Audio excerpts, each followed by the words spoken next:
Phone tapping కేసులో KCR కేటీఆర్లను BJP కాపాడుతోందని ఆరోపించారు CM Revanth Reddy. మీకు చేతగాక మాపై నిందలు వేస్తున్నారని కౌంటర్ ఇచ్చారు కేంద్ర మంత్రి కిషన్ రెడ్డి. ఇయాల కేసీఆర్ హరీష్ ను కేటీఆర్ ను టెలిఫోన్ ట్యాపింగ్ కేసులో అరెస్ట్ కాకుండా అడ్డుకుంటున్నదే కిషన్ రెడ్డి బండి సంజయ్.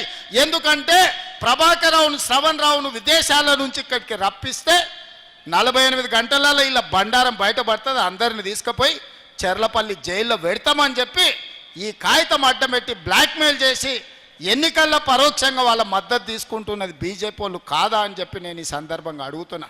ఈ ఫోన్ ట్యాపింగ్ కేసు ఏదైతున్నదో అది సిబిఐకి ఇవ్వాలి.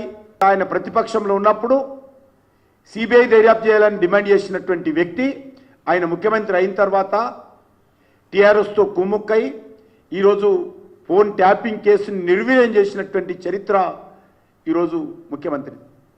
మరొక దిక్కు అరెస్ట్ అయినటువంటి వాళ్ళందరూ బాజాప్తా బెయిల్ తీసుకొని బయటకు వస్తుంటే చేతగాక చేతులు ముడుచుకొని కూర్చున్నటువంటి రేవంత్ రెడ్డి ఈరోజు తన అసమర్థతను ఈరోజు భారతీయ జనతా పార్టీ మీద రుద్దేటువంటి ప్రయత్నం చేస్తున్నాడు.